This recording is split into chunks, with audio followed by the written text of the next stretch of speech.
Evaluation concepts নিয়ে। Last দিন আমরা পোর্টার 5 কোর্সেসটা শেষ করেছি। Porter's 5 forces was related to industry. ওখান থেকে আমরা একটু ছোট দিকে যাই, কোম্পানি। একটা কোম্পানি উইদিন হোয়াট এভার ইন্ডাস্ট্রিতে কোম্পানি আছে, কোম্পানিটার কিছু বিজনেস স্ট্র্যাটেজি থাকে, রাইট? কোম্পানির কিছু বিজনেস স্ট্র্যাটেজি থাকে। যেমন ধরেন ফারারি কার ভার্সেস টয়োটা কার, দুইটা কোম্পানি তো কার প্রডিউসার, মেইন পার্থক্য কি? স্যার একটা হচ্ছে মানে কম দামে বিক্রি করে, আরেকটা হচ্ছে বেশি দাম হাই প্রাইসে বিক্রি করে। তাদের কাস্টমার ফারারি ভলিউমটা কম, আর টয়োটা মাস মার্কেটিং করে, মাস সেল করে। ওই ভলিউমে ফারারি জীবনেও সেল করবে না। হ্যাঁ, কারণ ওর বিজনেস স্ট্র্যাটেজি কি ডিফারেন্ট। তো কিছু কিছু কোম্পানি আছে মাস প্রডিউস করে, ইকোনমিজ অফ স্কেল অর্জন করে, সে লোয়েস্ট কস্ট প্রডিউসার হতে চায়। আপনি যদি লোয়েস্ট কস্ট প্রডিউসার হতে পারেন, তাহলে আপনি কম দামে আপনি প্রোডাক্টটা কি করতে পারবেন, বিক্রি করতে পারবেন, রাইট? তো যারা এই কাজটা করে তাদেরকে আমরা বলি কস্ট লিডারশিপ অর্জন করতে। তো কস্ট লিডারশিপ মানে কি? কস্ট লিডারশিপ মানে হচ্ছে তারা লোয়েস্ট কস্ট প্রডিউসার। তারা কি লোয়েস্ট কস্ট প্রডিউসার, ওকে? আচ্ছা, সো তাহলে তারা লোয়েস্ট কস্ট প্রডিউসার, যেহেতু they can offer products at low price. Comparable products যে দামে বিক্রি হচ্ছে তার চেয়ে আপনি কমে প্রোডাক্টটা কি দিতে পারবেন। যেমন ধরেন বাংলাদেশে প্রাণের সব মোটামুটি অনেক ধরনের প্রোডাক্ট আছে, এন্ড তারা মোটামুটি একটু লোয়ার সেগমেন্ট প্রাইসিং করে। আচ্ছা, অন্যদিকে অন্য কোম্পানি হতে পারে যে তারা ডিফারেন্সিয়েট করবে, তারা সিমিলার প্রোডাক্ট থেকে একটু ডিফারেন্ট রাখবে, কিছু এডিশনাল ভ্যালু দিবে। ওই এডিশনাল ভ্যালুর জন্য আমি এডিশনাল প্রাইস দিতে কি রাখবো। সো তখন আমরা বলছি সে কিছু ইউনিক প্রোডাক্ট তৈরি করছে। এত ইউনিক না যে একাই প্রডিউসার, বাট তার প্রোডাক্টের মধ্যে কিছু কি আছে, ইউনিকনেস আছে। যে ইউনিকনেসটার কারণে বায়ার্স কি করে, প্রিমিয়াম প্রাইস পে করতে চায়। সো এই যে একটু ডিফারেন্সিয়েট করলেন আপনার প্রোডাক্টের ভ্যালুকে, তখন এটাকে আমরা বলছি কি ডিফারেন্সিয়েশন। সো কোনো কোম্পানি কস্ট লিডারশিপ অর্জন করতে চায়, কোনো কোম্পানি ডিফারেন্সিয়েশনে ফোকাস করে। কেউ কেউ আবার এই দুইটার মধ্যে একটা ডিপ জায়গায় হয়তো ফোকাস করে। সো ফোকাসটা তার হতে পারে যে সে কস্ট লিডারশিপ করবে না, মানে মাস মার্কেটে অপারেট করবে না, একটা সেগমেন্টে অপারেট করবে, বাট ফোকাস করবে on cost reduction. So niche market but focus on cost reduction. আরেকটা হতে পারে যে নিশ মার্কেট ফোকাস অন ডিফারেন্সিয়েশন, ওকে? তো এখন তাহলে যে কোনো বিজনেসের যে স্ট্র্যাটেজি এবং একই ইন্ডাস্ট্রিতে একই রকম কোম্পানি, বাট স্ট্র্যাটেজি কি, মানে তার মডেল বা স্ট্র্যাটেজি কি করতে পারে, ডিফার করতে পারে। তাহলে understanding the business model is very কি। আমি যদি একটা কোম্পানির, মানে আমি তার রেভিনিউ ফোরকাস্ট করব, আমি তার কস্ট ফোরকাস্ট করব, তো আমি তার যদি বিজনেস মডেলটাই না বুঝি তাহলে কিভাবে ফোরকাস্ট করব? তাহলে আমাকে বিজনেস মডেলটা বুঝতে হবে। বিজনেস মডেলটা বুঝলে আমি বুঝবো যে এই কোম্পানি ভবিষ্যতে কেমন হতে পারে, আর হোয়াটএভার। তাহলে understanding the business model is very key. এখন কোয়েশ্চেন হচ্ছে what is business model? Business model refers to like ও কার কাছে প্রোডাক্ট বিক্রি করে, কি বিক্রি করে, কিভাবে করে। টয়োটা যাকে টার্গেট করবে, বিএমডাব্লিউ কি তাকেই টার্গেট করবে? তাহলে টয়োটার অ্যাডভার্টাইজিং যেখানে হবে, বিএমডাব্লিউর অ্যাডভার্টাইজিং কি সেখানে হবে? হবে না। So business model refers two which customers it targets. Business model refers to which customers it target. Our customer ke. What products or services it will sell. আমি কি প্রোডাক্ট বিক্রি করব বা কি ফার্স্ট হচ্ছে প্রোডাক্ট নাকি সার্ভিস। প্রোডাক্ট হলে কি প্রোডাক্ট, সার্ভিস হলে কি সার্ভিস। আমার কাছ থেকে কাস্টমারের কাছে যে প্রোডাক্টটা যাবে কিভাবে যাবে, ডিস্ট্রিবিউশন চ্যানেলটা কেমন হবে, দ্যাট ইজ ভেরি ইম্পর্টেন্ট। ঠিক আছে। How well has the company executed it's strategy and what are its prospects for future execution। আপনি যখন একটা কোম্পানিকে ফোরকাস্ট করবেন, অ্যানালাইসিস করবেন, তাহলে তার পাস্ট সম্পর্কে আপনার জানতে হবে যে সে হিস্টোরিক্যালি কেমন এক্সিকিউট করেছে এন্ড ভবিষ্যতে কেমন করতে পারে। নতুন কোম্পানি নতুন কোম্পানি হলে তো আপনার হিস্ট্রি থাকবে না, তখন you have to understand the people who are doing it, তারা কেমন করতে পারবে, তাদের ব্যাকগ্রাউন্ড কি, হু আর দে, তাদের হিস্ট্রি কেমন। So in examining financial and operational strategic execution এই জিনিসগুলো আমাদের লাগবে। আমরা কোয়ালিটেটিভ ফ্যাক্টরস গুলোকে আমার কনসিডার করতে হবে। ওনারশিপ স্ট্রাকচার দেখবো, কোম্পানিটা ওন করে কে, who is the decision maker, কার কথাই কোম্পানিটা চলে, who are the key decision maker, who are in the management, who are in the board, within the board who are the key people. এগুলো বোঝা ইজ ভেরি ভেরি ইম্পর্টেন্ট। এগুলো বুঝবেন কিভাবে,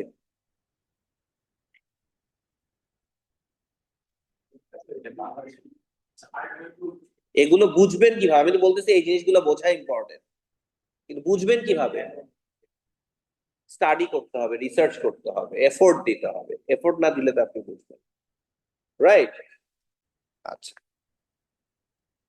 what are the intellectual and physical property company holds. যারা ধরেন একটু technology driven company, তাদের যে টেকনোলজিটা ইউজ করছে, টেকনোলজিটা কে ওন করে দ্যাট ম্যাটার্স, বিকজ তার বার্গেনিং পাওয়ারটা কি থাকে, বেশি থাকে। লাইসেন্সেস এন্ড ফ্র্যাঞ্চাইজ এগ্রিমেন্টস, অনেক বিজনেস আছে ফ্র্যাঞ্চাইজি ওয়াইজ চলে, তাহলে এরকম কোন এগ্রিমেন্টস যদি থাকে, কোন লিগাল ডিসপিউট আছে কিনা বা হতে পারে কিনা, পোটেনশিয়াল লিগাল ডিসপিউট সম্পর্কে দেখতে হবে। তো একটা ওয়ে হচ্ছে to look at the public document, annual report যেটাও বললো। So look at annual reports of prior years to gain insights.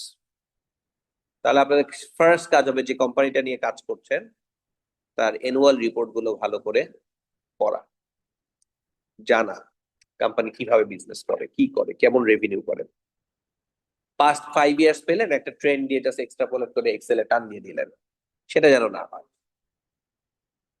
বলেন।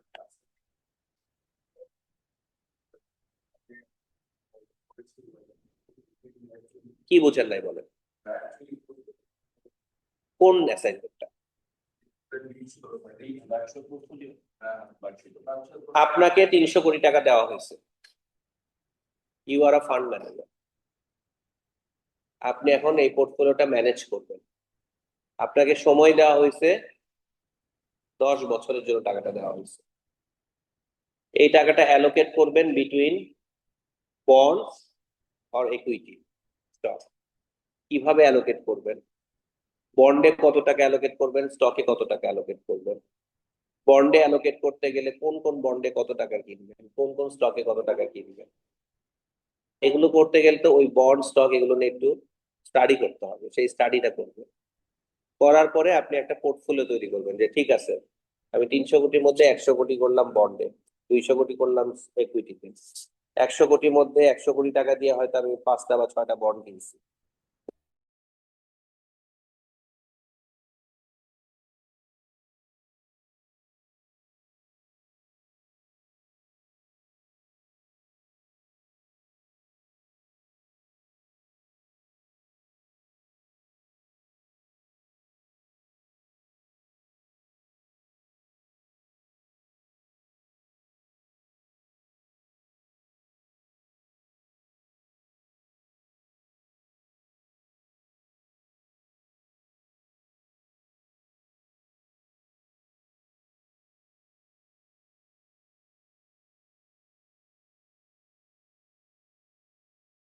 কোন কোন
ও এটা রিটেন রিপোর্ট লিখে দিছি। আপনি সমস্যা নাই, আপনি যদি এক্সেল ফাইলের বাইরে আলাদা একটা রিপোর্টও দেন সেটাও কোনো সমস্যা নাই, বাট মূল আইডিয়া হচ্ছে ইউ ডু ইট। আপনাকে আমি একটা ক্লু দিতে পারি, সেটা হচ্ছে এই কোর্সটা আমি আগেও নিছি, ওদেরকে এরকম অ্যাসাইনমেন্ট আগেও দিছি। ফাইন্ড দেম আর ওদের সাথে কনসাল্ট করেন, বড় ভাই বোনদের সাথে। হ্যাঁ, আমার তো পড়া হয়ে গেছে, আমি দেখাতে পারবো। আপনি যে এই কোর্সটা করেন, ও আপনি, হ্যাঁ আচ্ছা, ও বলতেছে ও একটা করছে, ও আপনাদেরকে হেল্প করতে চায়, সেটা কারেক্ট কি কারেক্ট না আপনারা জানেন না, বাট সে হেল্প করতে চায়, আপনারা হেল্প নিতে পারেন। তো ও বলছে আমি দেখাবো কিনা, দেখাতে পারেন, নো প্রবলেম। হ্যাঁ, মেইন অবজেক্টিভ হচ্ছে you do the thinking, you do the brainstorming, পানিতে নামে ঝাপাঝাপি করেন, আমি এইটা দেখতে চাই। What you do in the process, আমরা শিখছি। ক্লিয়ার? আপনার যা খুশি ধরেন না, মনের মাধুরী মিশিয়ে ধরেন। ঠিক আছে, আমি আপনাকে ওপেন বাউন্ডারি দিচ্ছি, আমি আপনাকে যদি ক্লোজ বাউন্ডারি দিয়ে দেই তাহলে আপনি এর বাইরে থিঙ্ক করবেন না, আপনি উইদিন দ্য বক্স থিঙ্ক করবেন। আমি আপনাকে out of the box think করতে দিচ্ছি, এই জন্য আমি বক্সটা ডিজাইন করে দেই নাই, এটা আমি ইন্টেনশনালি করছি। ওকে, আমি তো লেনিয়ান মার্কিং ই করছি, ইউ হ্যাভ নো আইডিয়া আমি কেমন মার্কিং, মানে আমার কোর্সে মানুষ কেমন মার্কস পায়, ওই যে ওর সাথে কথা বলি। It's been 2 years running, আমি আপনাদের এখানে ক্লাস নিচ্ছি, এরকম মার্কস আমার কোর্সে কেউ পায় নাই, এত ইজি কোয়েশ্চেন কখনো হয় না। ঠিক আছে, আমি চেষ্টা করেছি আপনাদের লেভেলে নেমে আসা। ঠিক আছে, কি অবস্থা, ও অজ্ঞান হয়ে গেছে? আচ্ছা, কি নাম বলেন? আরিয়া নাসরিন নামে তো আমার ক্লাসে কেউ ছিল না। আচ্ছা, সেটাই বলেন, আপনি বললেন এই জন্য। আচ্ছা, সো আমরা এখন আসি, তাহলে মূল জিনিসটা হচ্ছে অ্যানুয়াল রিপোর্ট করতে হবে।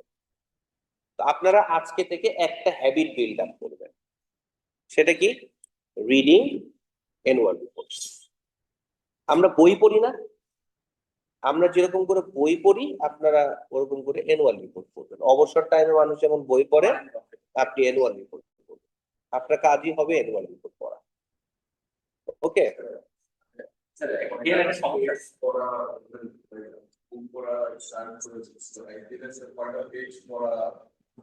আপনি যেটা বেস্ট পারেন, আপনার এটা কোনো বেঞ্চমার্ক নাই।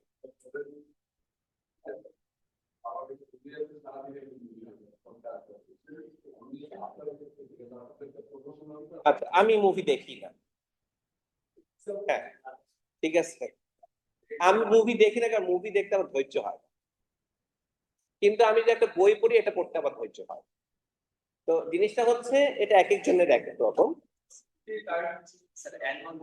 সমস্যা যেটা হয় করতে পারবো, সমস্যা প্রসেস করতে পারেন আপনি, পড়তে পড়তেই প্রসেস করবেন, আপনি জিনিসটা এভাবে চিন্তা করেন। আপনি একদিনে তো প্রো হবেন না, right? You just started the process. ঠিক আছে, you are just a baby trying to walk. আপনার অবজেক্টিভ হচ্ছে টু বি উসাইন বোল্ট। তো আপনি কি একদিনে উসাইন বোল্ট হবেন? ধীরে ধীরে ধীরে ধীরে। ওকে, সো আমি একটা হ্যাবিট বিল্ড করতে বললাম, সেটা কি? Reading annual reports. আর আপনি যদি এক পেজও পড়তে না পারেন, রিডিং এক পেজ ইজ এ প্রগ্রেস। আর যে 20 পেজ পড়ে তার জন্য 25 পেজটা একটা progress. Focus on whether you are progressing, ওইটাতে ফোকাস করে। ক্লিয়ার? ওকে, মুভি দেখা খারাপ না, ইজ গুড, ফাইন। হ্যাঁ হ্যাঁ, I just who I am. Okay, so analysis of financial reports. এই জায়গাতে ফাইন্যান্সিয়াল রিপোর্ট যখন আপনি অ্যানালাইসিস করবেন, এই জায়গাতে একটা স্কিল আপনার লাগবে, সেই স্কিলটা আপনারা ফাইন্যান্সিয়াল স্টেটমেন্ট অ্যানালিসিস একটা কোর্স আছে, সেই কোর্সে আপনারা অলরেডি শিখে ফেলেছেন বা শিখছেন, এইটা লাগবে, এটা prerequisite. Okay, and that is not part of this course. এখন আমরা যখন ফোরকাস্ট করব একটা কোম্পানি ফোরকাস্ট করার জন্য দুইটা প্রসেসে আমরা ফোরকাস্ট করতে পারি। একটা হচ্ছে top down forecasting, top down forecasting আমরা কি করি, দ্য হোল ওয়ার্ল্ড কেমন হতে পারে, ওয়ার্ল্ডের জিডিপি গ্রোথ কেমন হবে, উইদিন দ্যাট ডেভেলপড মার্কেট কেমন গ্রো করবে, ইমার্জিং মার্কেট কেমন গ্রো করবে, সেখান থেকে বাংলাদেশ কেমন হইতে পারে, যেহেতু আমি বাংলাদেশে একটা কোম্পানি অ্যানালাইসিস করছি, উইদিন দা বাংলাদেশ আমি যে ইন্ডাস্ট্রিটা নিয়ে কাজ করছি সেই ইন্ডাস্ট্রি কেমন হবে, তারপরে company. So you start from top and go down to the bottom. এভাবে যখন আপনি অ্যানালিসিস করেন তখন এটাকে আমরা বলি টপ ডাউন অ্যানালিসিস, ফোরকাস্টিংটাকে আমরা বলি top down forecasting. So what you do macroeconomic forecast, macroeconomic forecast, GDP growth, inflation etcetera, ওইভাবে করে তারপরে অ্যাকচুয়াল প্রোডাক্টের প্রাইসে আসে। আর বটম আপ হচ্ছে আপনি কি করেন, বটম আপে আপনি যে কাজটা করেন সেটা হচ্ছে you directly start with the company. ধরেন ইউ স্কোয়ার ফার্মা নিয়ে আপনি কাজ শুরু করলেন, আপনি দেন আরেকটা বেক্সিমকো ফার্মা নিয়ে কাজ করলেন, এরকম আরো ফার্মাসিউটিক্যাল কোম্পানি আছে, সবগুলো কোম্পানি যোগ করলেই তো কি ইন্ডাস্ট্রি। আমরা ডিফারেন্ট ইন্ডাস্ট্রি কাজ করছেন, ইন্ডাস্ট্রি গুলো যোগ করলেই কি economy. So you start from the bottom and go up, that is bottom up, and you start from the top and go down, that is কি টপ ডাউন। ক্লিয়ার? সো যারা bottom up analyst তারা কি করে, তারা হয়তো সে ধরেন তাকে হয়তো 50টা কোম্পানি অ্যাসাইন করা আছে, ও ওই 50টা কোম্পানি নারী নক্ষত্র সব জানে, ওই 50টা কোম্পানি সে অ্যানালাইসিস করে, ওর বাইরে টপ সম্পর্কে অত ধারণা নাই। আর যে টপ ডাউন অ্যানালিস্ট তার টপ সম্পর্কে ভালো ধারণা আছে, কিন্তু একদম বটম যে কোম্পানির একদম ইন্ডিভিজুয়াল প্রাইস লেভারেজ ওইগুলো নিয়ে তার অত ধারণা নাই। People May differ in terms of their speciality, কেউ ম্যাক্রো ইকোনমিতে ভালো, কেউ আবার ইন্ডিভিজুয়াল কোম্পানি নিয়ে ডিল করাতে ভালো। ঠিক আছে? আচ্ছা, এখন আমরা আসি ভ্যালুয়েশন যে আমরা করব। So what are the valuation models? There are two types of valuation model, একটা হচ্ছে অ্যাবসোলুট আর একটা হচ্ছে রিলেটিভ। রিলেটিভ, ঠিক আছে, একটা হচ্ছে অ্যাবসোলুট আর এটা কি রিলেটিভ। তো অ্যাবসোলুট ভ্যালুয়েশন মডেল এটাকে আমরা যখন বলি তখন অ্যাবসোলুট বেসিসে দেখছি, কারোর সাথে তুলনা করছি না। আর রিলেটিভ যখন বলছি তখন কারো না কারোর সাথে আমরা কি করছি, তুলনা করছি। সো অ্যাবসোলুট ভ্যালুয়েশনের মধ্যে ডিভিডেন্ড ডিসকাউন্ট মডেল পড়বো আমরা, ফ্রি ক্যাশ ফ্লো মডেল আছে, free cash flow to firm and free cash flow to equity. Then another model আছে রেসিডুয়াল ইনকাম মডেল, আর ফাইনালি হচ্ছে অ্যাসেট বেসড ভ্যালুয়েশন, যেটা আমরা গতদিন কিছুটা আলোচনা করছিলাম। এগুলো হচ্ছে অ্যাবসোলুট ভ্যালুয়েশন মডেল। আর রিলেটিভ ভ্যালুয়েশন মডেল হচ্ছে তুলনা করব, এটাকে মাল্টিপলও বলে, যেমন পি রেশিও, এটাকে পি মাল্টিপলও বলে। সো পি রেশিওটা কি, price per share divided by earnings per share. তাহলে কোম্পানিটার আর্নিংস এর কত টাইমসে বিক্রি হচ্ছে শেয়ারটা। ধরেন একটা কোম্পানির যদি পি রেশিও হয় 15, তাহলে সিমিলার আরেকটা কোম্পানির পি রেশিও যদি হয় 17, তাহলে আদার থিং রিমেইনিং সেম। আমরা অফেন বলি যে 15টা ইজ চিপার কম্পেয়ার টু 17। হতে পারে দুইটাই চিপ, আবার হতে পারে দুইটাই এক্সপেন্সিভ, কিন্তু একটা আরেকটা তুলনায় চিপ নাকি এক্সপেন্সিভ। যেমন আপনাদের এই যে আমি মিড টার্ম পরীক্ষা নিয়েছি, ওকে, তো এই যে মিড টার্ম পরীক্ষা নিলাম, কত পাইছেন? কত পাইছেন? 7। ও দেখলো আমি পেয়েছি 7, এটা একটা অ্যাবসোলুট নাম্বার। আর ও পাওয়ার পরে বোঝার চেষ্টা করতেছে আমি কি ভালো পেলাম নাকি খারাপ পেলাম। ও আপনাদের সবাইকে জিজ্ঞাসা করলো, ও দেখলো যে ওই সর্বোচ্চ পাইছে 7 ধরে, তখন ও কি খুশি হবে নাকি খুশি হবে? আর ও দেখলো যে না, ওই 7 পাইছে, ওর নিচে কেউ পায় না, তাহলে কি হবে? অখুশি হবে। সো যখন আপনি রিলেটিভলি দেখছেন তখন আপনি দেখছেন আদার্স এর সাথে আমি কেমন। তো আমরা কোন কিছু যখন চিপ বা এক্সপেন্সিভ দেখি, অফেন আমরা দেখি রিলেটিভ টার্মসে, অ্যাবসলিউট টার্মসেও দেখি, আবার অফেন আমরা রিলেটিভ টার্মসেও দেখি যে এটা কি অন্যদের তুলনায় চিপ নাকি expensive. So P ratio, price to book value ratio, price to cash flow, price to sales, এগুলো সবই হচ্ছে কি রিলেটিভ ভ্যালুয়েশন মডেল। আমরা ভ্যালুয়েশন কথাটা উচ্চারণ করি, কিন্তু আমি বলছি এটা প্রাইসিংটা বেটার। আবার এরকম আছে EV EBITDA, enterprise value divided by EBITDA, enterprise value divided by sales. এগুলোকে আমরা বলি প্রাইস মাল্টিপল, মানে P ratio, price to book value, price to cash flow, সবগুলোর উপরে কি আছে, নিউমারেটর কি আছে দেখেন তো। তো এগুলোকে আমরা বলি প্রাইস মাল্টিপল, আর এটাকে আমরা বলি ইভি মাল্টিপল। প্রাইসটা হচ্ছে তার শেয়ারের প্রাইস, আর ইভি মাল্টিপল এন্টারপ্রাইজ ভ্যালু, মানে পুরো কোম্পানিটার দাম। আপনি পুরো কোম্পানিটা কিনে ফেলছেন। মার্কেট ভ্যালু কত? কোম্পানিটি কিনে ফেলা মানে হচ্ছে কোম্পানির ডেট এন্ড ইকুইটি সব কিনে ফেলছেন, টোটাল ফার্মের ভ্যালু। Market capitalization is the only equity price. ওর সাথে যদি ওর ডেট আছে না, ডেটের ভ্যালু যখন যোগ করবেন তখন টোটাল কোম্পানি ভ্যালু হবে। আর একটা রেশিও আছে টোবিনস কিউ, এটা আমরা পরে আলোচনা করব, এটা রিপ্লেসমেন্ট কস্ট হিসেবে ইউজ হয়। So these are the relative valuation model. Okay, এখন কোয়েশ্চেন হচ্ছে আমি একটা কোম্পানি ভ্যালুয়েশন করব, কোন মডেলটা ইউজ করব? আমরা অ্যাবসোলুটও ইউজ করি এন্ড রিলেটিভও ইউজ করি। রিলেটিভটা দেখি টু গেট আ সেন্স আদার কোম্পানির সাথে কেমন প্রাইসিং হচ্ছে। অ্যাবসোলুটের মধ্যে দেখেন অনেকগুলো আছে, কোনটা করব, কেন করব? সবগুলা তো করব না, কারণ সব ক্ষেত্রে সবগুলো লজিক্যাল না। একটা কোম্পানি ডিভিডেন্ড দেয় না, তার জন্য কি আমি ডিভিডেন্ড ডিসকাউন্ট মডেল করতে পারবো? তাহলে আমাকে একটা অ্যাপ্রোপ্রিয়েট ভ্যালুয়েশন মডেল পিক করতে হবে। তো যখন আমরা ডিভিডেন্ড ডিসকাউন্ট ভ্যালুয়েশন মডেল করব, তখন আমরা বলবো কখন কখন ডিভিডেন্ড ডিসকাউন্ট মডেলটা অ্যাপ্লিকেবল, কখন ইউজ করা যাবে, কখন ইউজ করা যাবে না। আমরা যখন ফ্রি ক্যাশ ফ্লো মডেল করবো তখন বলবো কখন কখন free cash flow model use করা যাবে, কখন যাবে না। আমি একটা ইউজ করে আরেকটা দিয়ে সাপোর্টিং হিসেবে দেখতে পারি, বাট মূল জিনিসটা আগে দেখতে হবে ওইটা দেখা যায় কিনা। দেয়ার আর কেসেস দুইটাই অ্যাপ্লিকেবল হইতে পারে। ওকে, আর ওয়ান্স ইউ ফোরকাস্ট করে ফেলেছেন তখন যে মডেল, আরেকটা মডেলের জন্য কষ্ট বেশি না। কষ্ট কোনটা? ক্যাশ ফ্লোটা বের করা, ফোরকাস্টটা করা। Once you have done the forecast, এরপরে ভ্যালুয়েশনটা ইজি, জাস্ট ডিসকাউন্টিং করা। ফোরকাস্ট সেম হবে না। না, ফোরকাস্ট কারো কখনো সেম হবে না, আর আপনি যা ফোরকাস্ট করবেন তার জীবনেও মিলবে না।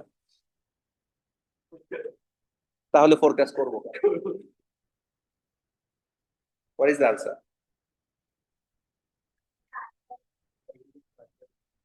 কি ধরনের আইডিয়া বলেন তো? হ্যাঁ, কাছাকাছি যাবে কিন্তু মিলবে না, বা যদি কখনো মিলেও সেটা হবে র্যান্ডম অথবা ওয়ান আউট অফ হয়তো many. There will be errors always. ঠিক আছে, আপনাকে উদাহরণ দিব। আপনি এই যে বিশ্ববিদ্যালয়ে পড়ছেন, কোন সেমিস্টার এখন? তো এই 11 সেমিস্টার যখন ভর্তি হয়েছিলেন তখন অনেক 11-এ আসা পর্যন্ত আপনি কি করবেন না করবেন অনেক আশা ছিল না, ফোরকাস্ট ছিল না? এগুলো মিলছে? কিছু মিলছে, কিছু মিলে নাই, রাইট? কিছু ধারণা ছিল আমি এটা শিখবো ওটা শিখবো এই ভ্যালু পাবো, যা যা ধারণা ছিল সেগুলো মিলছে? মিলে নাই। তো এটা যদি পার্সোনাল লেভেলে না মিলে তাহলে কোম্পানি লেভেলে কি মিলবে? মিলবে না। আবার আজকে আপনি ধারণা করছেন বের হয়ে এটা করব সেটা করব, সেটাও মিলবে না। মিলবে না, এটাই রিয়ালিটি। না মিললে আমি কিভাবে নিজেকে অ্যাডাপ্ট করব, সেটাই আপনার দক্ষতা, সেটাই আপনার পারফরমেন্স। ওকে, ক্লিয়ার? আচ্ছা, তাহলে selecting the appropriate valuation model, so এইটা আমাদের জন্য ইম্পর্টেন্ট। আমরা যখন যে মডেলটা পড়বো তখন সেটা বলবো যে কখন এটা more important. Valuation of total equity and its component. অনেক কোম্পানি আছে, কোম্পানিটা ইজ লাইক কংলোমারেট। কংলোমারেট মানে কি? অনেকগুলো ইন্ডাস্ট্রি মিলে একটা কোম্পানি, গ্রুপ অফ কোম্পানিজ। আমরা গ্রুপের ভ্যালুটা জানতে চাই। একটা কোম্পানির আন্ডারে আরো হয়তো 10টা কোম্পানি আছে, ঠিক আছে? যেমন ধরেন ACI. ACI is a listed company, but ACI এর আন্ডারে দেখবেন এসিআই ফার্মাসিউটিক্যালস আছে, এসিআই মোটরস আছে, এসিআই লজিস্টিক্স আছে, এরকম 8-10টা কোম্পানি আছে। তো সবগুলো মিলাই তো আপনি যখন এসিআই এর আপনি মানে অ্যানুয়াল রিপোর্ট পড়বেন, তখন আপনি দেখবেন ওর সাবসিডিয়ারি কোম্পানিগুলোরও ব্যালেন্স শিট, ইনকাম স্টেটমেন্ট এগুলো দেয়া আছে। তো ওর আন্ডারে ধরলাম সে একটা কোম্পানির আন্ডারে 10টা কোম্পানি আছে, parent company is being listed. আপনি প্যারেন্ট কোম্পানি কেনা মানে তো 10টা কোম্পানি কেনা, তাই না? তো প্যারেন্ট কোম্পানির value should be sum of the 10টা কোম্পানির ভ্যালু, মানে টোটাল কোম্পানির ভ্যালু। ওর আন্ডারে যতগুলো কোম্পানি আছে সবগুলোকে যদি আমি আলাদা আলাদা করে ভ্যালুয়েশন করি, সবগুলো ভ্যালু যোগ করে যখন আমি পাবো, তখন এটা টোটাল ভ্যালু হবে। তো এরকম কোন কোম্পানি যদি আপনি ভ্যালুয়েশন করতে যান, যেই কোম্পানির আন্ডারে হয়তো 5টা কোম্পানি আছেন, 5টা কোম্পানি বড় বড় কোম্পানি, কোনটাই এমন না যে একটা কোম্পানি 98% আর বাকিগুলো হয়তো 1%, তখন একটা কোম্পানি ফোরকাস্ট করে বাকিটার জন্য একটা অ্যাসাম্পশন ধরলে হবে, কারণ ওটা তো ছোট। কিন্তু 5টা কোম্পানি যদি সাইজেবল কোম্পানি হয়, তখন আপনাকে কি করতে হবে? 5টাকে আলাদাভাবে ভ্যালু করতে হবে। আলাদাভাবে ভ্যালু করে তারপর যখন আপনি যোগ করবেন, তখন এটাকে আমরা বলি sum of the parts valuation. Sum of the parts valuation, এটাকে ব্রেকআপ ভ্যালু আর প্রাইভেট মার্কেট ভ্যালুও বলা হয়। তখন 5টা কোম্পানির ভ্যালু আমরা পেলাম, একটা 30, একটা 20, একটা 10, এরকম সবগুলো যোগ করে আমরা পেলাম 100। নর্মালি দেখা যায় যে ওই কংগ্লোমারেটটা যখন বাজারে বিক্রি হয়, ওই সাম অফ দা পার্টস এ বিক্রি হয় না, তার চেয়ে একটু কমে বিক্রি হয়। কেন? People often apply conglomerate discount.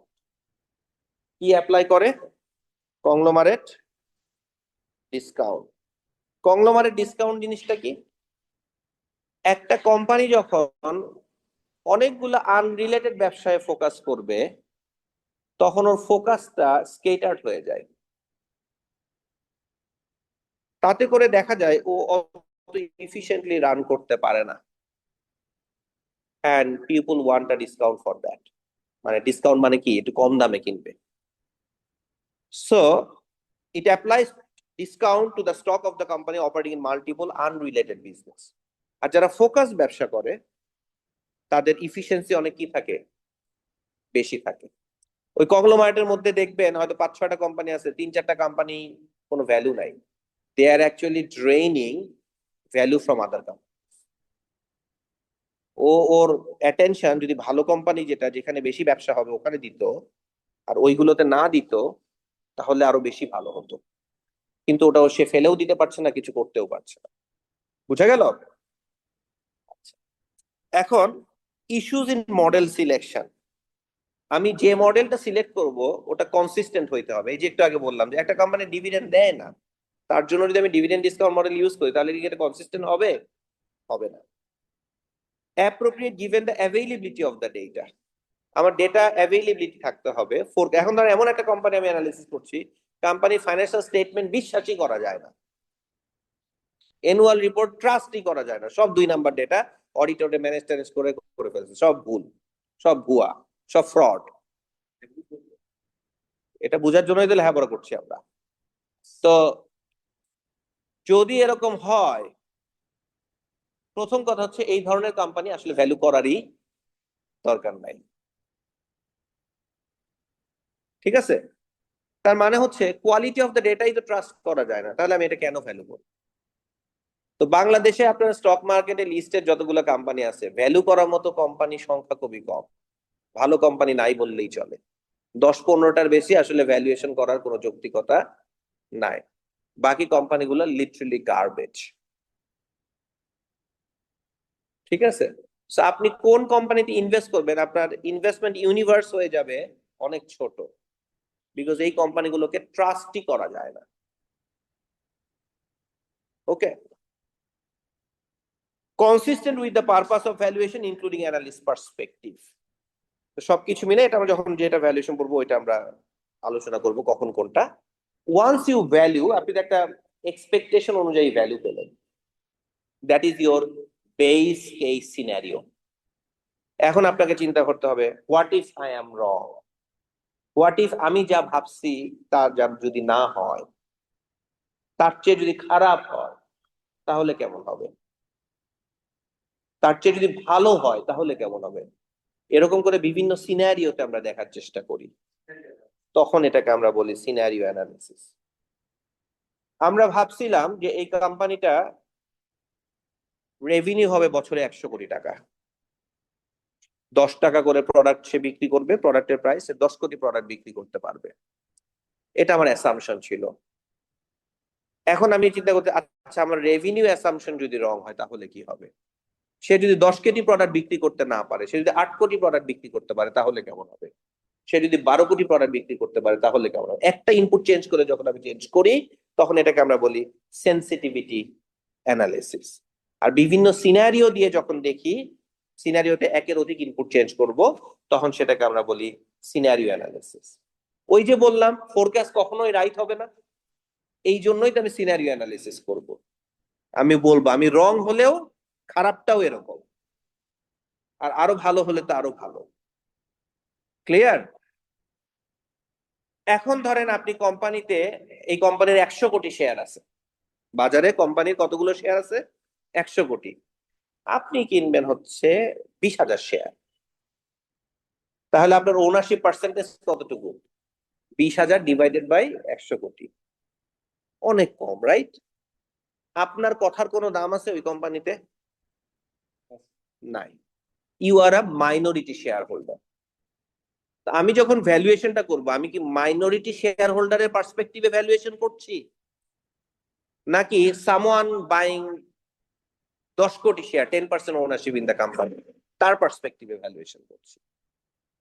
কেউ যদি এই কোম্পানিতে অনেক বেশি স্টেক নেয়, ধরেন 10% স্টেক নিল, তাহলে তো তার কথার কি থাকবে? দাম থাকবে। তাহলে সে যা বলবে সেটা হয়তো হবে। অনেক জায়গায় আছে ডিসক্রিপশন থাকে, ধরেন কোম্পানি 100 কোটি টাকা শেয়ার আছে, কোম্পানি ধরেন এই বছর প্রফিট করলো, পার শেয়ারে কোম্পানি ধরেন 20 টাকা প্রফিট করলো। এখন বোর্ডে তো তারা ডিসিশন নিবে যে এই 20 টাকার কত টাকা আমরা ডিভিডেন্ড দিব। কেউ একজন প্রপোজ করলো, আচ্ছা 20 টাকার মধ্যে আমরা 10 টাকা ডিভিডেন্ড দিই, আর বাকি 10 টাকা রেখে দিই ফিউচার ইনভেস্টমেন্টের জন্য। আপনি হ্যাভিং 10% ওনারশিপ, আপনি বলেন না আমরা 12 টাকা ডিভিডেন্ড দিতে চাই।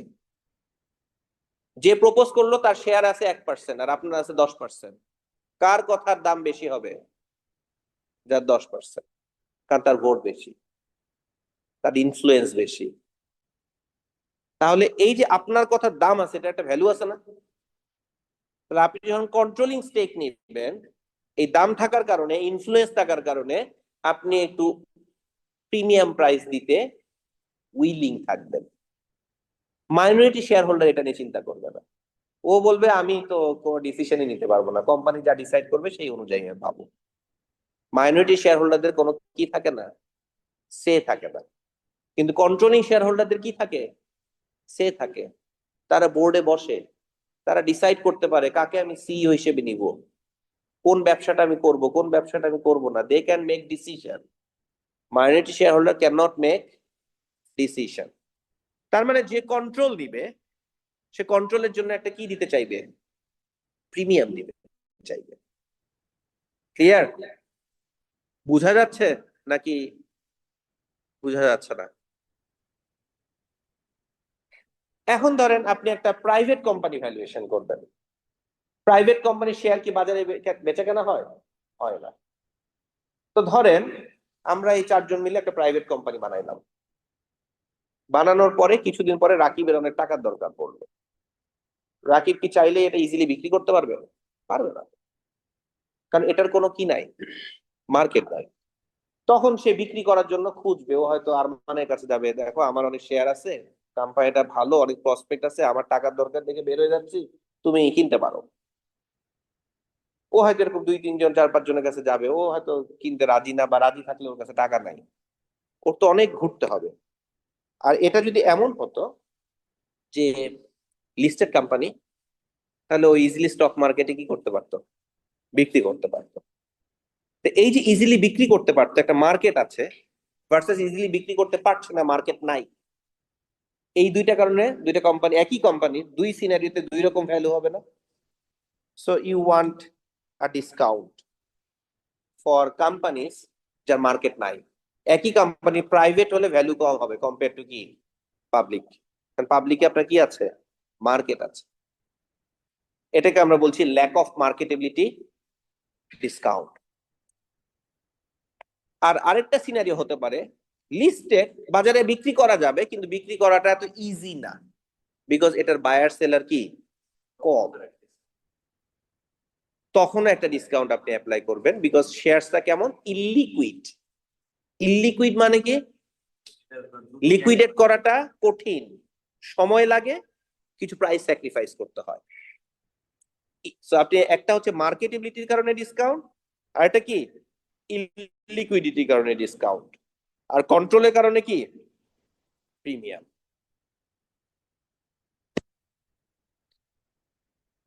একজন অ্যানালিস্ট, তার রোলস এন্ড রেসপন্সিবিলিটিস, আমরা অফেন বলে থাকি buy side analyst versus sell side analyst. Buy side analyst কারা, যারা পোর্টফোলিও ম্যানেজারের আন্ডারে কাজ করছে, অ্যানালাইসিস করছে উইথ দ্য অবজেক্টিভ যে তাদের পোর্টফোলিওতে স্টক গুলো পিক করবে, তাদের অ্যানালিসিস গুলো তারা বাইরে কারো কাছে সেল করবে না, ঠিক আছে। এই বাই সাইড অ্যানালিস্টরাই সেল সাইড অ্যানালিস্টদের রিসার্চও কি করতে পারে, বাই করতে পারে। So you are working in a brokerage house research department, সেখানে আপনি অ্যানালিসিস করছেন, আপনার ক্লায়েন্ট হচ্ছে বাই সাইড অ্যানালিস্ট, তারা আপনার সাথে ট্রেড করে, তাদের কাছে আপনি রিসার্চ গুলোকে সেল করছেন। সেরকম আপনার তো অনেক ক্লায়েন্ট আছে, অনেক মানুষের কাছে আপনি রিসার্চটাকে সেল করছেন, তখন আপনি কেমন অ্যানালিস্ট, সেল সাইড অ্যানালিস্ট। একজন অ্যানালিস্ট এট কর্পোরেশন হতে পারে যে আপনি একটা কোম্পানির আন্ডারে, ম্যানেজমেন্টের আন্ডারে অ্যানালিস্ট হিসেবে কাজ করছেন, হতে পারে ওই কোম্পানির ভ্যালু বোঝার জন্য, ওই কোম্পানির যে স্ট্র্যাটেজি গুলো নিচ্ছে সেগুলো ভ্যালুয়েশনে কেমন ইম্প্যাক্ট করবে সেটা বোঝার জন্য। So you may perform some valuation টা similar to those of analyst at money management firms হতে পারে। আবার অ্যানালিস্ট এট ইন্ডিপেন্ডেন্ট ভেন্ডার্স, আপনি ইন্ডিপেন্ডেন্ট অ্যানালিস্টও হইতে পারেন, বা ইন্ডিপেন্ডেন্ট অ্যানালিসিস করে এরকম কোম্পানিতে আপনি রিক্রুটেড হতে পারেন। সো অ্যানালিস্ট কোন রোলে আছে সেই অনুযায়ী তার পার্সপেক্টিভটা কি করবে, ভ্যারি করবে।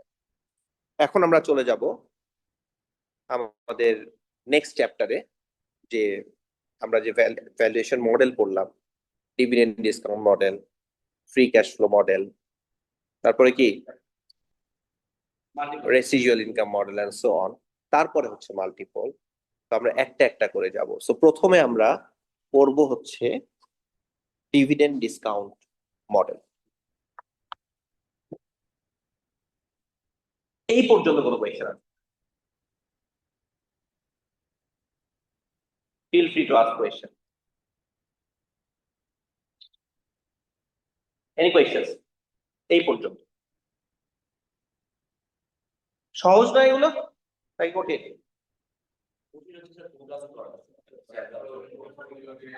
কেউ যদি ফোরকাস্ট করে দিতে তাহলে স্যার আমরা ভ্যালুয়েশন করে ফেলবো। যদি ইজি হতো তাহলে সবাই পারতো না? যদি সবাই পারতো তাহলে কি আলফা থাকতো? আলফা মানে কি, এক্সেস রিটার্ন। এটা শুধু কোম্পানি না, কোম্পানি ভ্যালুয়েশন না, বাইং স্টক না, জীবনের সকল ক্ষেত্রে যে জিনিসটা সবাই পারে সেই জিনিসটা যদি আপনিও করেন,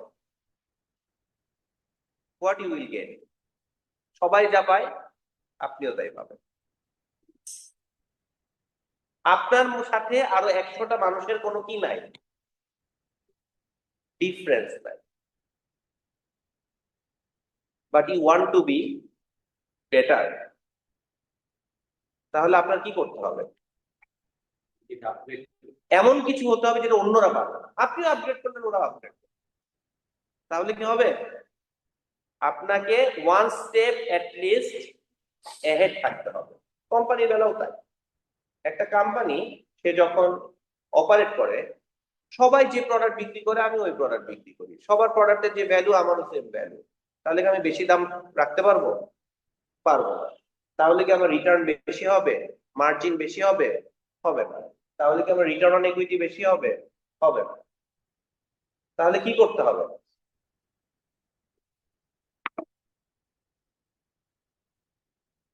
এমন কিছু করতে হবে যেটা অন্যরা পারবে না।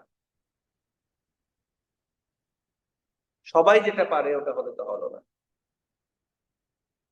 অ্যাটলিস্ট ওই সংখ্যাটা কম। ক্লিয়ার? আপনি একটা চাকরির ইন্টারভিউতে গেছেন, আপনার মতো আরো 1000 জন প্রার্থী আছে, নিবে 3 জনকে, আপনারা কেন নিবে? কোম্পানি আপনাকে জিজ্ঞেস করবে, তোমাকে যে আমি নিব, কেন নিব তুমি বলো, তুমি কি দিবা আমার, আপনি কি বলবেন বলো? তোমাকে আমি প্রথম প্রশ্নের কোম্পানি বলবে, তোমাকে আমি নিব কেন বলো, হোয়াট উইল ইউ আনসার?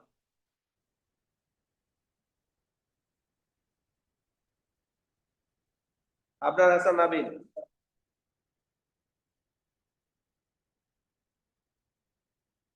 কি আনসার দিবেন বলেন? রেহাবা ইসলাম কি আনসার দিবেন এটা বলেন? তাসনিমুত তানভীর কই? তৌসিফুল ইসলাম?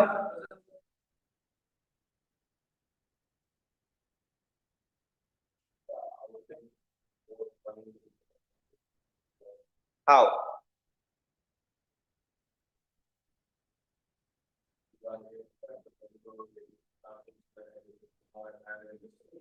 এমন কিছু আপনাকে দেখাতে হবে, শো করতে হবে, যেটা ওরা তো আপনাকে ছাড়াও আরো 10টা লোক ইন্টারভিউ করছে, ও দেখবে যে এ অনেক ডিফারেন্ট কম্পেয়ার টু অন্যরা। সো এন্ড অলসো এটা ডিপেন্ড করবে হুইচ জব এন্ড হুইচ ইয়ের জন্য, বাট মূল জিনিসটা হচ্ছে you have to be different, you have to be top, top of the top. Because একটা কোম্পানি, সব কোম্পানিতে ধরেন একটা কোম্পানিতে 2000 লোক কাজ করে, ভেরি ওয়েল পেইড, এমন লোকের সংখ্যা কতজন? Not more than 100, not more than 50, probably ওই 50-র মধ্যে হয়তো টপ 5 জনের বেতন বটম 40%-এর টোটালে সমান, রাইট? বা টপ 50 জনের যে বেতন আর বাকি 1950 জনের যে বেতন, মেবি টপ 50 জনের বেতন ইজ ক্লোজ টু বাকি 1950 জনের বেতনের সমান। Now, do you want to be the bottom 100 or do you want to be the top 100? Top 100 হতে গেলে top 100 এর characteristics will B lot different from the bottom 1900। আপনি যদি ওই 1900 জনের মতনই হন তাহলে তো হবে না। Same goes for company. We are taking this class, right? And I'm using this product. This is an iPad, right? তো এটা তো, সো এটার অ্যাকচুয়াল মার্কেটটা কি? It's a tablet. প্রোডাক্টটা কি? It's a tablet, right? তো এই ট্যাবলেট তো সবাই প্রডিউস করতে পারে, পারে না? তো আপনি যদি একটা ধরেন লো প্রাইস অ্যান্ড্রয়েড ট্যাবলেট কিনেন, what will be the minimum price? 20। আচ্ছা ধরলাম আর একটু ভালো দেখে কিনলাম, 30,000 টাকা দিয়ে কিনলাম, ভার্সাস এইটা ধরেন 60,000 টাকা, 70,000 টাকা দিয়ে। Why should I pay double price for this, যেখানে সিমিলার আরেকটা দেখে মনে হচ্ছে সব ফিচারই আছে, অর্ধেক দামে পাওয়া যাচ্ছে? Why? It has to give me so much value so that আমার 60,000 টাকা পে করে যে ভ্যালুটা আমি পাবো, 30,000-এ আমি তার অর্ধেকও পাবো না। That's Y I will pay for this, তাই না?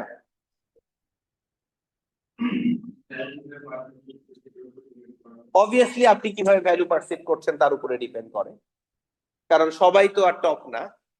কিন্তু আমি কোম্পানি, আবার আমি টপদের কাছে বিক্রি করছি, আমি নিজেকে পজিশনিং করছি ওই জায়গাতে, অবভিয়াসলি সেটা ডিপেন্ড করে।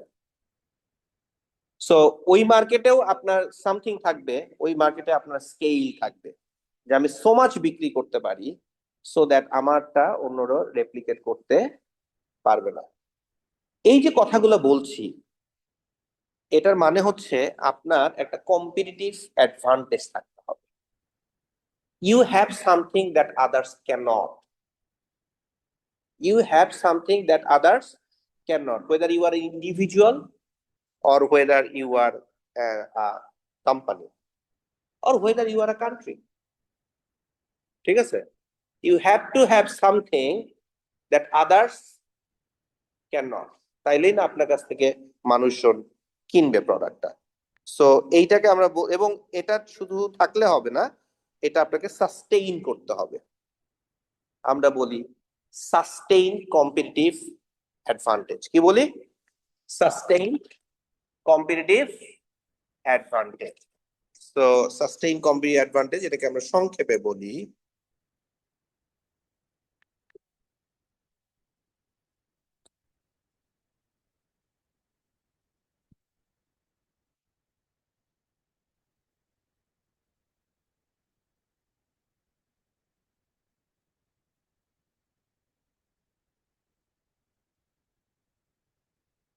মোড।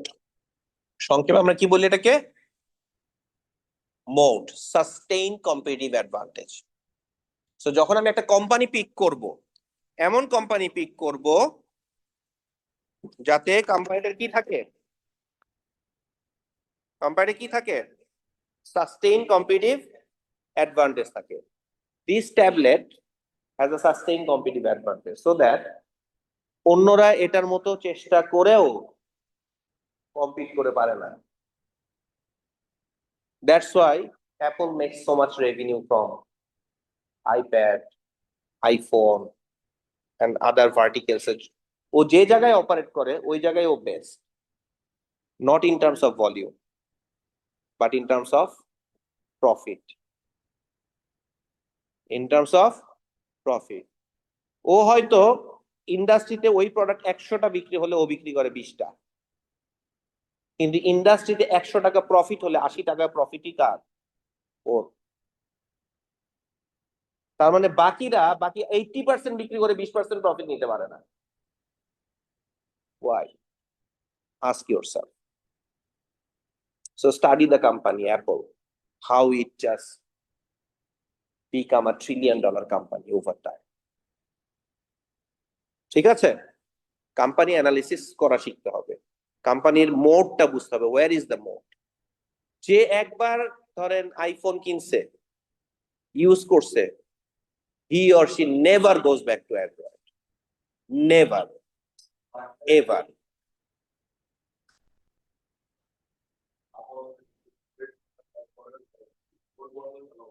সেকেন্ড হ্যান্ড কিনবে, তাও নেভার। তার কাস্টমার স্যাটিসফ্যাকশন লেভেল স্টাডি করা আছে এবং স্টাডিতে শো আছে 99% কাস্টমার স্যাটিসফ্যাকশন লেভেল। তার মানে হচ্ছে আরো লুক্রেটিভ অফার দিলেও মানুষ কি চেঞ্জ করে না, রাদার সে কি করতে পারে, এক্সিস্টিং কাস্টমারের কাছে আরো নিউ প্রোডাক্ট বিক্রি করতে পারে। ওকে, আচ্ছা এখন আমরা গো ব্যাক করি।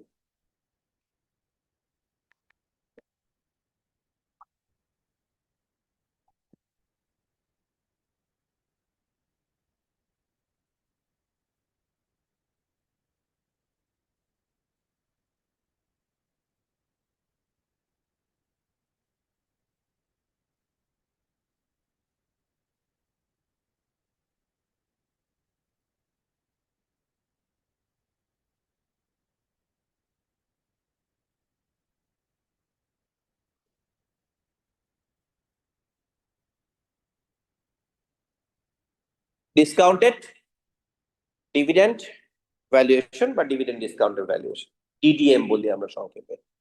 সংক্ষেপে আমরা কি বলি? ডিডিএম। ঘুমায়েন না।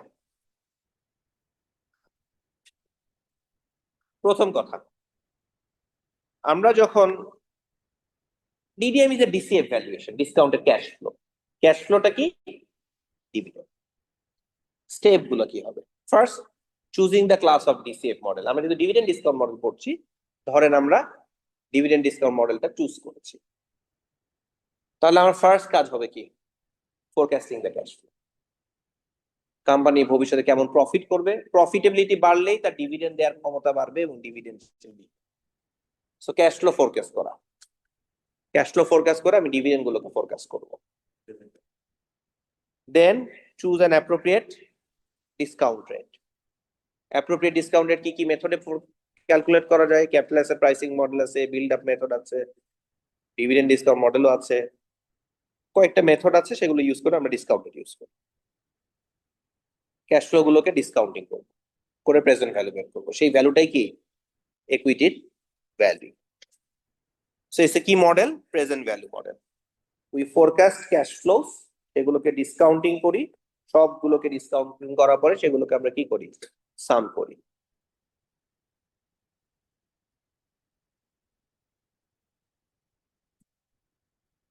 So streams of expected cash flows. আপনি যখন একটা কোম্পানির শেয়ার কিনেন, একটা কোম্পানির শেয়ার কিনে আপনি কি পান? ইদার ডিভিডেন্ড পান এন্ড অর ক্যাপিটাল গেইন অথবা লস হতে পারে। বেশি দামে কম দামে কিনে বেশি দামে বিক্রি করলে ক্যাপিটাল গেইন, আর বেশি দামে কিনে কম দামে বিক্রি করলে কি? Capital loss. ডিভিডেন্ড একটা ইনকামের সোর্স, ক্যাপিটাল গেইন আর লস অ্যানাদার ইনকামের সোর্স। দুইটা সোর্স মিলেই আপনার কি হয়? টোটাল রিটার্নটা ক্যালকুলেটেড হয়।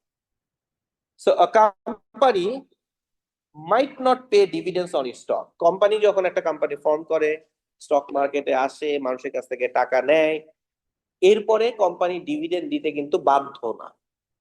কোনো কন্ট্রাকচুয়াল এগ্রিমেন্ট নাই যে ডিভিডেন্ড দিতেই হবে। equity is a risky instrument. সবাইকে দেওয়ার পর যদি কিছু থাকে তাহলে দিবে, না হলে দিবে না। থাকার পরও যদি সে না দেয়, কোম্পানিতে রিইনভেস্টমেন্ট করে, আপনি কিছু বলতে পারবেন না as a minority share holder. What ever গেল, সমস্যা নাই, কিন্তু সোজা কথা, কোম্পানি লিগালি বাধ্য না ডিভিডেন্ড দিতে। ফান্ডামেন্টালটাকে বুঝেন। equity ডেফিনিশনটা কি? কোম্পানি equity ক্যাপিটাল যখন নেয়, ইটস এ পার্মানেন্ট ক্যাপিটাল। এটা কি ক্যাপিটাল? Permanent capital. এটা ফেরত দেওয়া লাগে না। আর লোন নিলে কি হয়? ফেরত দিতে হয়, লোনের এগেনস্টে ইন্টারেস্ট দিতে হয়। দেওয়ার জন্য তার সাথে কন্ট্রাকচুয়াল লিগ্যাল এগ্রিমেন্ট থাকে। না দিতে পারলে তার এগেনস্টে লেন্ডার কোর্টে যাইতে পারে। কিন্তু equity কি? Risky capital, permanent capital. Company dividend দিতে বাধ্য না। ওকে, আচ্ছা। ডিভিডেন্ড না দিলে কি হবে? শেয়ার হোল্ডাররা মনোক্ষুণ্ণ হবে, শেয়ার সেল করবে, দাম কমে যাবে। কোম্পানিকে তো আপনি কাঠগড়ায় দাঁড় করাইতে পারবেন না। That is not the agreement. তাহলে যাকে আমি এই ক্যাপিটাল দিব, সে কেমন হইতে হবে? ভালো হইতে হবে। যে আমাকে ক্যাপিটাল দিছে, তাদেরকে আমার এই ক্যাপিটালের রিটার্ন ফেরত দেয়া উচিত। এই কারণে company governance is very important, যে কোম্পানিতে আমি ইনভেস্টমেন্ট করব। A company might not pay dividends on its stock. দুইটা কারণে কোম্পানি ডিভিডেন্ড না দিতে পারে। একটা হচ্ছে it is not profitable. Profit করতে পারছে না, প্রফিটই নাই, ডিভিডেন্ড দিব কি? ব্যবসা হচ্ছে না, লাভ হচ্ছে না, ডিভিডেন্ড দিতে পারলাম না, এটা হতে পারে। আরেকটা হতে পারে it is very much profitable. এটা সো প্রফিটেবল দ্যাট ডিভিডেন্ডটা আপনাকে দেওয়ার চাইতে কোম্পানিতে রিইনভেস্ট করাটা কি বেটার।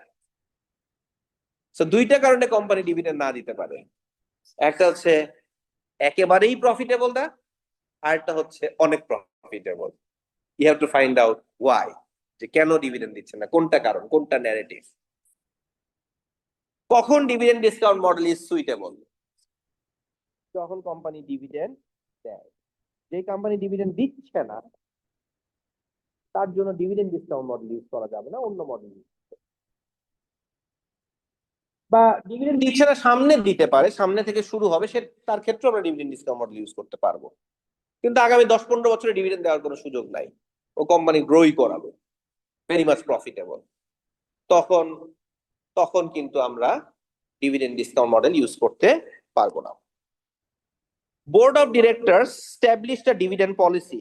বোর্ড অফ ডিরেক্টরস এর একটা পলিসি আছে, তারা পলিসিটা ফিক্স করেছে যে ঠিক আছে, আমরা যা প্রফিট আর্ন করবো এর 60% ডিভিডেন্ড দিব, ধরেন এরকম একটা পলিসি করেছে। তাহলে প্রফিট যত বাড়বে ডিভিডেন্ড তত বাড়বে, প্রফিট যত কমবে ডিভিডেন্ড তত কমবে। এরকম একটা পলিসি যদি বোর্ড অফ ডিরেক্টরস ঠিক করে থাকে, তাহলে তার জন্য ডিভিডেন্ড ডিসকাউন্ট মডেল ইউজ করা যাবে। যদি এরকম কোনো পলিসি না থাকে, ডিভিডেন্ড কখন বেশি দিবে কখন কি দিবে এটা কোনো মানে কাইন্ড অফ র্যান্ডম মনে হচ্ছে, তখন কিন্তু ডিভিডেন্ড ডিসকাউন্ট মডেল ইউজ করা যাবে না। Investor takes a non control perspective. Non control perspective মানে মাইনরিটি পার্সপেক্টিভ, তখন ডিভিডেন্ড ডিসকাউন্ট মডেল ইউজ করা যায়। কন্ট্রোল পার্সপেক্টিভ নিলে ফ্রি ক্যাশ ফ্লো ফার্ম বা free cash flow to equity model, because তখন সে ডিসাইড করতে পারে এই যে ফ্রি ক্যাশ ফ্লো আছে এটা আমি কি করব, তার কন্ট্রোল আছে তাতে। আর মাইনরিটি স্টেক হোল্ডারে কি নাই, কন্ট্রোল নাই, তাকে রিলাই করতে হয় কোম্পানির উপরে ও কত টাকা ডিভিডেন্ড ডিস্ট্রিবিউট করছে।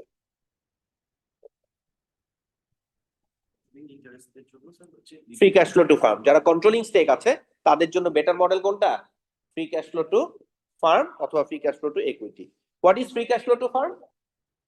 Free cash flow to firm হচ্ছে আমাকে ফার্স্টে ক্যাশ ফ্লো ফ্রম অপারেশন বের করতে হবে, সেখান থেকে আমি ক্যাপেক্স বাদ দিব, ক্যাপিটাল এক্সপেন্ডিচার বাদ দিব।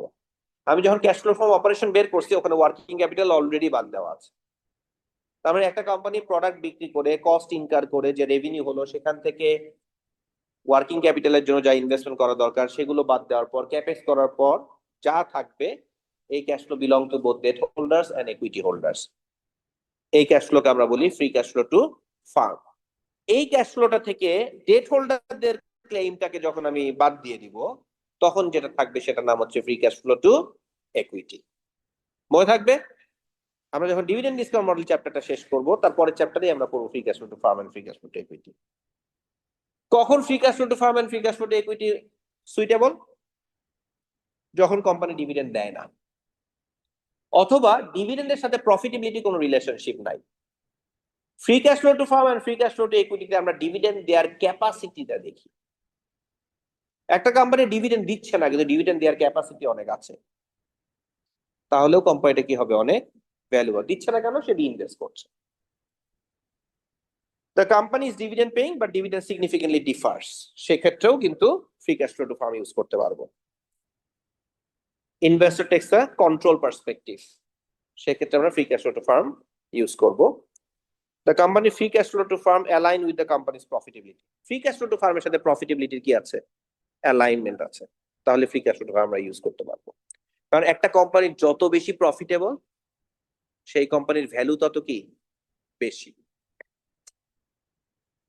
আরেকটা মডেল আছে রেসিডুয়াল ইনকাম মডেল, এটা আমরা যখন পড়বো তখন আলোচনা করবো, আপাতত এটা আলোচনা করছি না।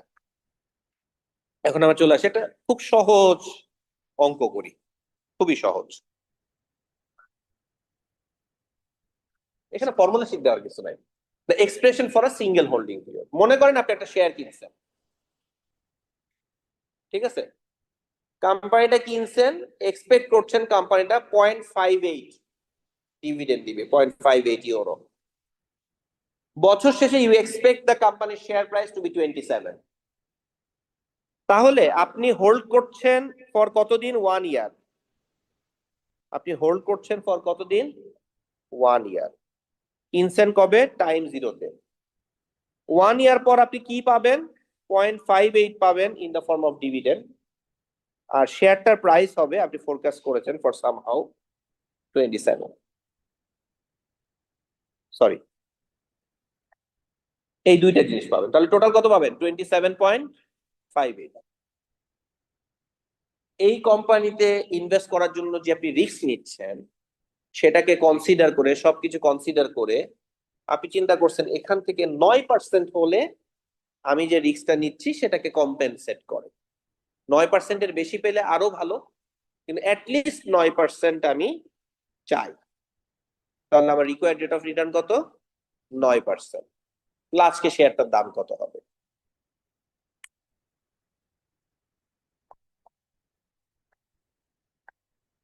$27.58 ডিভাইডেড বাই কি? 1.09 to the power 1. That is the value of this company. সহজ না? খুবই সহজ না? প্রবলেম হচ্ছে, how do I know 0.58? How do we know 27? That is the difficult part. তাই না? আবার নেক্সট বছর 27 হবে না 29 হবে না 20 হবে সেটা নির্ভর করবে পরের বছর কেমন ডিভিডেন্ড দিবে আর কি হবে, রাইট? তার মানে একটা কোম্পানি আজকে দাম কত সেটা নির্ভর করবে সে ভবিষ্যতে ডিভিডেন্ড কেমন দিতে পারবে। সে যত বেশি ডিভিডেন্ড দেওয়ার ক্ষমতা তার বাড়বে, তার প্রাইস তত কি হবে? বাড়বে। এটা তো ইন্ডাস্ট্রি ওয়াইজ ভ্যারি করে না, লাইক ব্যাটের কথা যদি বলি স্যার, ব্যাটের নিয়ম কানুন তো প্রতি বছর চেঞ্জ হয়, বাট ফার্মাসিউটিক্যাল ইন্ডাস্ট্রি গুলো তো এরকম এত অবশ্যই ইন্ডাস্ট্রি টু ইন্ডাস্ট্রি ভ্যারি করবে, কিন্তু এই জিনিসটা তো ট্রু, কোম্পানি যত প্রফিটেবল ভ্যালু তত বেশি। এখন কোন কোম্পানি বেশি প্রফিটেবল নাকি কোন কোম্পানি কম প্রফিটেবল, সেটা তো তার ইন্ডাস্ট্রি ডাইনামিক্স এর উপরে নির্ভর করবে, সেটা আপনি বলছেন। কিন্তু মোটা দাগে যখন আমরা বলছি যত প্রফিটেবল কোম্পানি তত ভ্যালু কি বেশি, এটা নিয়ে তো কোনো দ্বিমত নাই। এখন আসেন মাল্টিপল হোল্ডিং পিরিয়ড, 2 বছর হোল্ড করবেন বা একের অধিক, finding a stock price for a 5 year forecast. আপনি একটা স্টক কিনলেন, প্রথম বছর এক্সপেক্ট করছেন 2 টাকা ডিভিডেন্ড পাবেন, পরের বছর 2 টাকা 10, তারপরে 2 টাকা 20, তারপরে 3 টাকা 50, তারপরে 3 টাকা 75। 5 বছর পরে স্টকটা যখন বিক্রি করবেন 40 টাকায় বিক্রি করতে পারবেন, এটার ভ্যালু কত হবে? Discount rate 10%। কিভাবে করবো? এই 2 টাকাকে ডিসকাউন্টিং করবো 10% রেটে, 2 divided by 1.1 to the power 1, 2.1 divided by 1.1 to the power 2, and so on. Time value of money, তাই না? So 2 divided by 1 plus 0.10 to the power 1. 2.10 divided by 1 plus 0.10 to the power 2. 2.20 divided by 1 plus 0.1 to the power 3, plus 3.50 divided by 1.1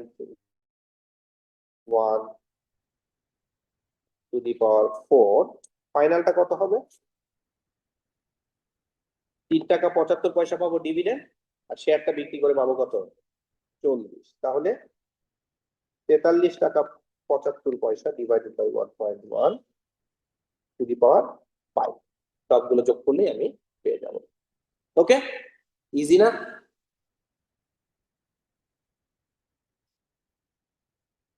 তাহলে আমার ডিভিডেন্ডটা forecast করতে হবে, which is not an easy task. Two broad approaches to dividend forecasting.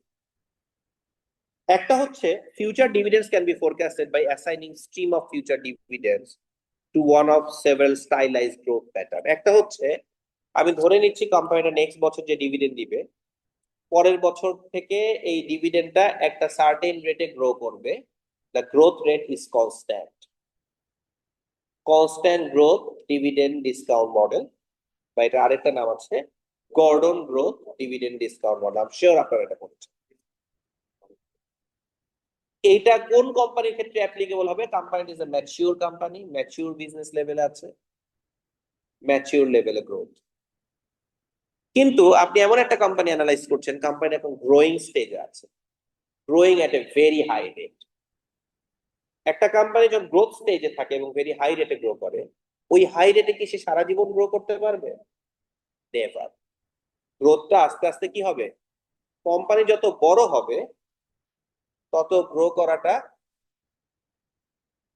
Difficult, company যত ছোট হবে তত grow করাটা কি সহজ, ঠিক বলবো না, কঠিন, কিন্তু হচ্ছে গ্রোথ রেটটা বেশি হয় বিকজ অফ বেস ইফেক্ট। 50 টাকা থেকে 60 টাকা হলো 20%, 200 টাকা থেকে যখন 10 টাকা গ্রো হবে সেটা 20% হবে না, 5%। So as the company becomes bigger, তাকে তো আরো নতুন কাস্টমার লাগবে, নতুন মার্কেট লাগবে। তো যত বড় হয়ে যায় তত গ্রো করাটা কি হয়? কঠিন হয়ে যায়। তো প্রথম দিকে যেগুলো ছোট কোম্পানি গ্রোয়িং স্টেজে আছে, প্রথম দিকে হাই রেটে গ্রো করবে, কিন্তু পরের দিকে কি স্লো রেটে গ্রো করবে। একটা পর্যায়ে যে ম্যাচিউর রেটে গ্রো করবে, তাদের জন্য তো একটা স্টেজ হবে না, মাল্টিপল স্টেজ হবে। 2 স্টেজ ডিভিডেন্ড ডিসকাউন্ট মডেল হতে পারে, 3 স্টেজ ডিভিডেন্ড ডিসকাউন্ট মডেল হতে পারে, এন্ড সো অন। তো আমরা 2 স্টেজ, 3 স্টেজ আর সিঙ্গেল স্টেজ, এই 3টা স্টেজ পড়বো। ওই স্লো যে হয়ে যাচ্ছে, ওই স্লো হওয়ার মধ্যেও 2 রকম অ্যাসাম্পশন আছে, একটা হচ্ছে অ্যাব্রাপ্টলি ফল করবে, আর একটা হচ্ছে আস্তে আস্তে ফল করবে। তো এই 2টা জিনিসই আমরা কি পড়ব। গর্ডন গ্রোথ মডেলটা আগে পড়ি, যেটা ইজিয়ার। কোম্পানি একটা সার্টেন রেটে গ্রো করবে ফর এভার। ফর্মুলা কি? D1 divided by R minus G. D1 divided by R minus G. ওকে, এটাকে এভাবেও লেখা যায় D naught into 1 plus G divided by R minus G. R টা হচ্ছে কস্ট অফ ইকুইটি, G টা হচ্ছে কনস্ট্যান্ট গ্রোথ, যেই রেটে কোম্পানিটা গ্রো করবে ফর এভার। ডি নটটা কি? Latest dividend. আর D1 টা কি? আগামী বছরের ডিভিডেন্ড। ডিভিডেন্ড প্রতি বছর কোন রেটে গ্রো করবে? জি রেটে গ্রো করবে। And cost of equity always has to be greater than কি? G. G can never be less than or equal to কি? R E. এই মডেলের অ্যাসাম্পশনটাই হচ্ছে কস্ট অফ ইকুইটি কখনোই কনস্ট্যান্ট গ্রোথের কি হবে না? ছোট হবে না, সমানও হবে না, বেশি হবে। সমান হইলে কি হবে? আনডিফাইন্ড হয়ে যাবে। ওকে, এই ফর্মুলা অ্যাপ্লাই করে আমরা কি করব? অঙ্ক করব। So required rate of return is always greater than কি? জি। জি বের করার একটা ফর্মুলা আছে, theoretical formula. G equals to return on equity multiplied by retention ratio. What is retention ratio? What is retention ratio? Company earnings এর যে পোরশনটা retain করে। একটা company যদি 10 টাকা আর্নিং করে, 6 টাকা যদি ডিভিডেন্ড আকারে দিয়ে দেয়, তাহলে রিটেইন করলো কত টাকা? 4 টাকা। 10 টাকা থেকে 4 টাকা রিটেইন করলো, 40% ইজ রিটেনশন রেশিও। আর 10 টাকা থেকে 6 টাকা দিয়ে দিল, 60% ইজ পে আউট রেশিও। তো রিটেনশন রেশিওকে আমরা এভাবে বলতে পারি 1 মাইনাস পে আউট রেশিও। আর আরওইটা কি? Return on equity. তার প্রতি 100 টাকা ইকুইটিতে সে কত টাকা নেট প্রফিট আর্ন করছে। আমরা এই দুইটা জিনিসই জানার কথা বাই দিস টাইম, আমরা জানি, রাইট?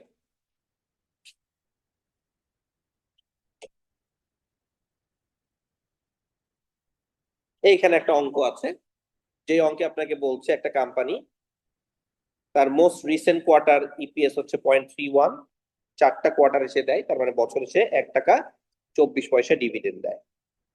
আমরা ফোরকাস্ট করছি তার ডিভিডেন্ড গ্রো করবে 4% ফর এভার। তাহলে 1 টাকা 24 পয়সা multiplied by 1.04 divided by cost of equity হচ্ছে 7.3%, সিএপিএম ফর্মুলা থেকে আসছে 0.073 minus 0.04. This should be the answer. Clear? পারবো?